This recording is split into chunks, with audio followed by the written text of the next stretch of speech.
Good evening, Rabbatai. We're coming now, approaching Rosh Chodesh Nisan. We're going to go then to Chag Pesach with Hashem very soon. So, to talk about these things, the holiday. First of all, I want to tell you that if you have any questions about the holiday, you can ask now.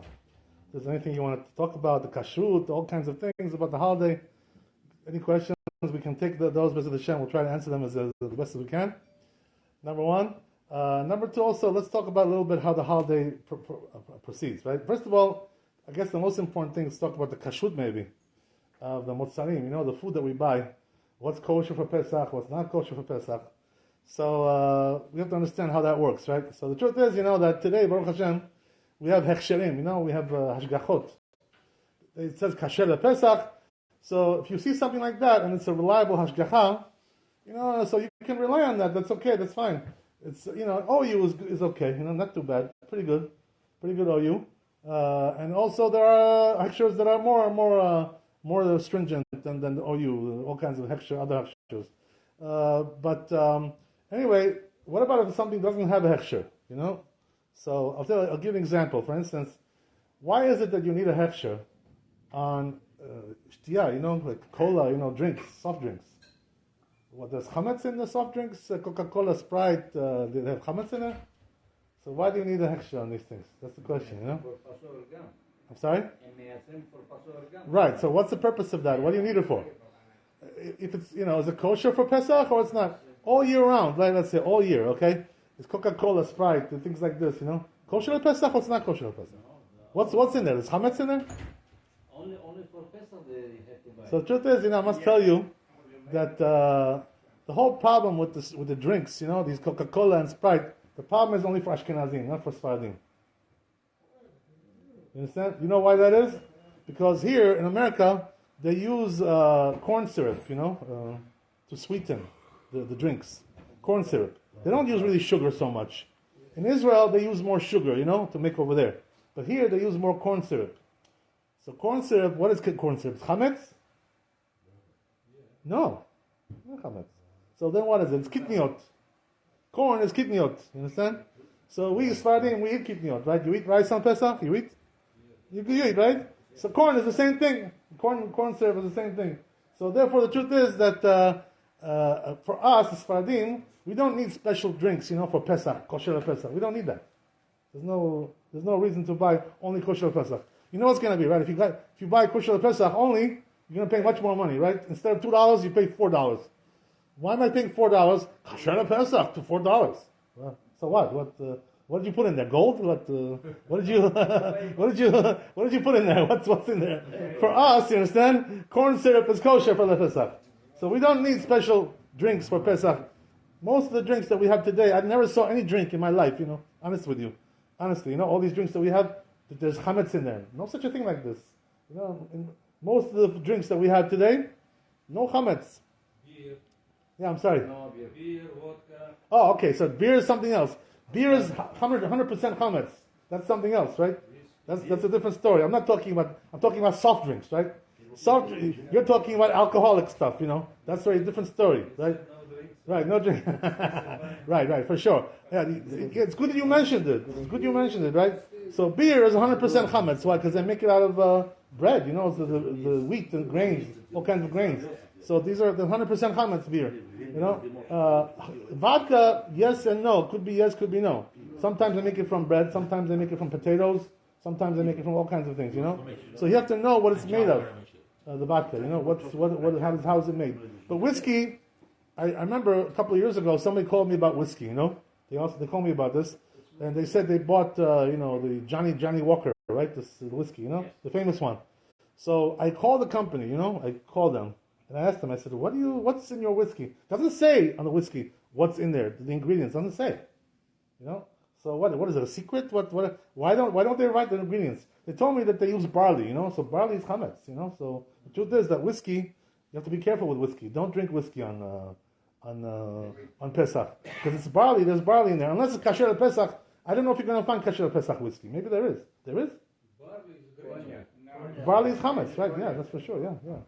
So therefore, right, when it comes to things like this, whiskey and beer, you got to be careful for sure. You cannot buy those things There's no way to buy a kosher Pesach beer. What about wine? Okay, wine is a good question, right? So the truth is that the wine, there's no chametz in the wine. There's no chametz in the wine. So whatever you buy all year round, you say you have a little wine cellar, in your house, right? You have some wine stored up in your closet, whatever. You can use those. They're all kosher Pesach, the wines. So why do they put kosher Pesach on all these things? Because the Ashkenazim, they're more machmir about these things. What they do is they don't buy anything without, which wasn't made specially for Pesach, for Pesach conditions. What's the difference between Meushal and not? Sorry? You put it in chavit of whiskey. Sometimes you have companies that put it in wine in chavit of that used whiskey before. Right. So it's chametz gamur. Well, I honestly, I don't think there's such a thing like this. I don't think that, in other words, the rule is like this, okay? There's a rule, I want to tell you something about Kashrut. There's a rule, stam kli, eno ben yomo. You know what that means? Yes. What does that mean? Explain to me. If you have a kli that you don't know what's the situation, and so Right. it's not anymore. It's like So more than 24 hours. I'll say it in English, right? To explain. I'll say it in English. So what that means is that once 24 hours has passed, even though there's some taste in the kli, after 24 hours it spoils. So that's it. So that's mutar. So we don't really have a problem with that. But they know it's a fact that sometimes they use it. Yeah, noten tamid gam, so it's mutar. Because after 24 hours, the tam spoils. So the taste even if there's taste of chametz in there, it spoils after 24 hours. So we Sfaradim, we're not makid about that. We'll make it, yeah. So therefore, when it comes to wine, for sure, right? As long as it's kosher, it's kosher at Pesach also. There's no issues with that whatsoever. Piwa, as we said, right? Beer, no good. It's chametz. Tequila. What is it made from?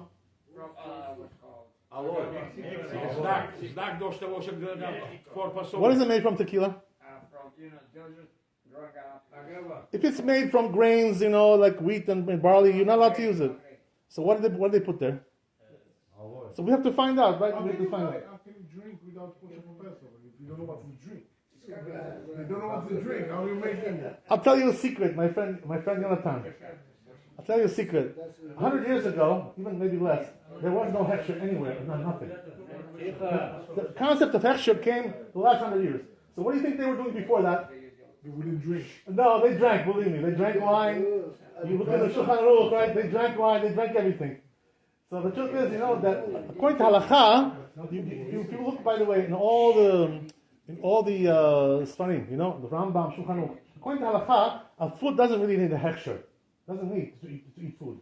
Unless it's meat, or basar. That's something else. I'm not talking about that. But I'm talking about regular foods, like foods, vegetables, conserves, all kinds of things like this, pickles, things like you don't need a hechsher on these things. According to halakha, you can buy any of these things without a hechsher. So why do they make hechsher today? Number one is to make business, they're making money. That's one thing, That's why. But it's also helpful because a lot of people don't know how to see what's kosher, what's not kosher. They don't know these chokhmot. You know what I mean? They don't know. So, yeah. I'm sorry? So if you have shimurim, right, let's say you have pickles, right, whatever. So what's in there? There's chametz in there. There's vinegar in there, the vinegar. There's vinegar. Sometimes, vinegar can be also made from chametz, but the truth is that nowadays nowadays, they don't use any more vinegar from chametz. They use the what do you call it? The one that's made in the lab, the synthetic. They only use synthetic vinegar. So therefore, it's also if you go right to the store, you buy vinegar today, it's all synthetic. Everything is synthetic. Yeah. It's not chametz vinegar. So therefore, the truth is, that things like this, for us, as Sfaradim, we're not makpid about these things. That there should be kashrut regular. By the way, this is also Maran Ovadia. He talks about these things, right? For instance, he says in his book Chazon Ovadia, you don't need a kashrut on coffee, you don't need kashrut on tea, you don't need kashrut on any of these things because it's not the derech to put in there chametz. There's no products from goyim that you don't know where they're coming from. Who's making the coffee and tea? The goyim are making. No, coffee and tea, but no, we're talking about like soft drinks and stuff like that. Yeah, soft drinks. So what's the difference? You see the ingredients. Maran, by the way, Maravadia, when he was the Rav Rashi, 50 years ago, 70 years ago, whatever it was, a long time ago, when he was, people were coming to him before Pesach and showing him the motzar, the food. No hechsher. He was reading the ingredients and telling them, okay, this is good. That's what he was doing. This is the way. The truth is, that this is the Mehmet Halacha. You don't need hechsher. What, in Bukhara there was hechsher on food? 50 years ago? 7 years ago? No such a thing like that. What good would you... Yeah, I understand. You're right. They're very limited. But the truth is... So many factories that they're making so much food, kosher, non-kosher. You have cans. They're making like sardines that they're not kosher, and then they're going to make pickles. Right. So how can you, that's a good question. So you know what the answer is? The answer is like this. There's an answer for everything. You got questions? We have answers for you. Don't worry. We got answers for everything. So what you're asking about is like this, right? If they have a plant, and they're making two types of foods there, right? One is kosher food, one is non-kosher food. Same plant. So according to America, the law is that before you use one food and the other switch in the same plant, you have to wash it, all the kidding, you have to wash them and wait a time, so everything is washed in anyway, even if it wasn't washed, let's say, b'diavad, right? It's batal b'shishim, it's batal b'shishim, if it wasn't washed. So therefore, whatever was made before Pesach, it's batal b'shishim, it's nullified in 60. Even though the sages said that on Pesach, it's not batal b'shishim, it's not nullified in 60. That's what the Chachamim said, right? That's talking about something which got mixed on Pesach. But something which got mixed before Pesach, it's batal b'shishim. That's the way it is. It's halakha. This is only the Rabbanan, this whole thing. It's only rabbinical. So the truth is, we already, these questions have already been worked out. There's no big deal about these things. So according to American law, by the way, according to the law of America, you have to show every ingredient that there's in the food. You cannot not to hide anything. Yeah. You have to show everything. This is the law. So here in America, they cannot say, "Oh yeah, well I'll put a little bit this, but I won't tell them." You cannot do that. It's asur. Not allowed to understand. So therefore, whatever it is, that's what it is. And sometimes, on alcoholic drinks, right? As we said, they don't write the ingredients on alcoholic drinks. It's a little bit of a different rule over there. But the truth is, if they don't write it, what you do is you call them, and you find out. You make an investigation. That's what you got to do. That's what they do in the OU and places like this. They call them and they investigate what's going on. It's not like they have a mashgiach over there, and the Johnny Walker, they have a mashgiach over there checking every day. There's no mashgiach there.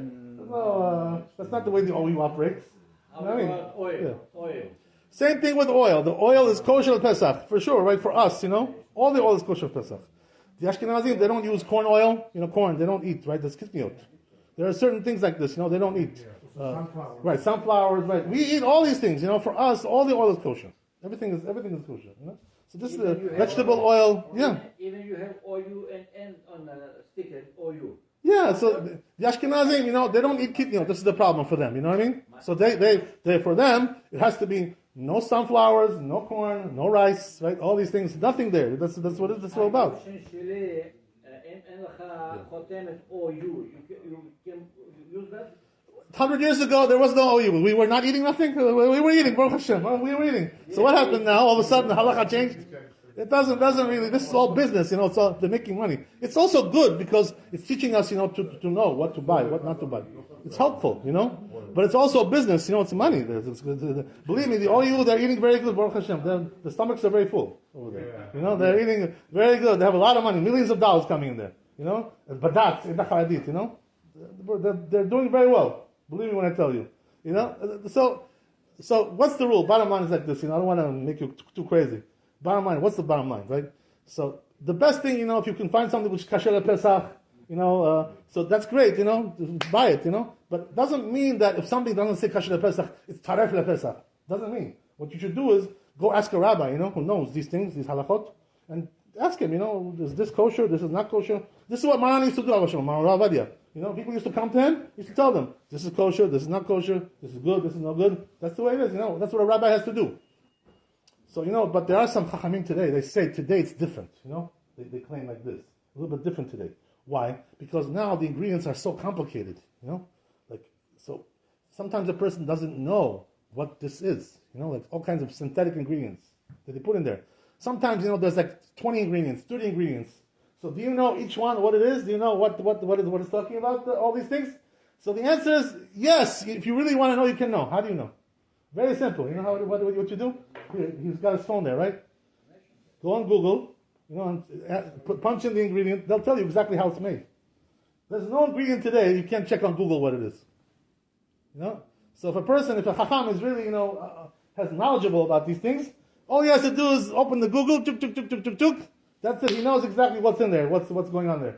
This is the way it works, And also there are some rabbis who are also talking about salt, you should know. Right? That it's not kosher at Pesach sometimes, But the truth is that ingredient that they have in there, sometimes it could be derived from chametz. But it's already made before Pesach, so it's batel b'shishim, and it's also transferred. It's already altered, chemically into something else. So therefore, all the salt is kosher for the Pesach. Don't let somebody tell you, oh yeah, salt has to have kosher at Pesach, and also sugar. Maran writes in Chazon Vadia, Abba Shalom, that sugar is kosher at Pesach. All sugar is kosher at Pesach. Why do you need kashrut on sugar? There's chametz in there? So you don't need, kashrut on many, many things. But you have to be careful, be careful, don't just buy something you don't know what's in there. Either, you should have kashrut or ask a rabbi, ask chacham, somebody who knows how to do these things. So when you do that, that's, by the way, the Chazal says something very important. You know what it is? They say the Chazal, that a person, a Jew, one thing he has to remember, every Jew, one thing he has to remember. If you ask the chachamim, the older chachamim, not the young ones, there are some young chachamim who have black hair, like a raven, black. They just got out of the yeshiva, they're 30 years old. They're going around telling people what's mutar, what's asur. They don't know yet what's mutar and what's asur. They didn't learn yet enough Torah. That's what the Rambam says, that these people are destroying the world. The Rambam says, these young rabbis, coming and telling people, this is mutar, this is asur. You don't even know. You didn't learn Shulchan Aruch. You didn't learn Bet Yosef. You didn't spend 15, 20 years in Kollel. Who are you to tell people to pashkin halachot for people? Who are you? Some young guy, some young kid. And he brings sources, this, and he tells people, and people think that he's some kind of a, he think he's a Mashiach, something, But he's just a little kid. He's a little child, So it says in the Chazal, they say, if you want to succeed in all the ways in your life, whatever you do in your life as a Jew, go to the Zikanim, the older rabbis, the ones who are more experienced, more learned. They learned already a long time, 50 years, 60 years, They learned a long time. They've been in Kollel for a long time. They learned a lot of halachot. They know everything already. So you would ask them. So you know what the Chazal say? It says in the Midrash, if you go according to the Chachamim, the Zikanim, the elders of the Jewish people, you'll never go wrong. Everything you do in your life will be good. Everything will succeed. Everything will be great. Because the Zikanim, the Chachamim, they never will steer you wrong. Everything they tell you will be right. Everything will be successful. So if you want to be Ish Matzliach, that's the way you do it. Baruch Adonai Le'olam, amen, amen. Chazak u'baruch.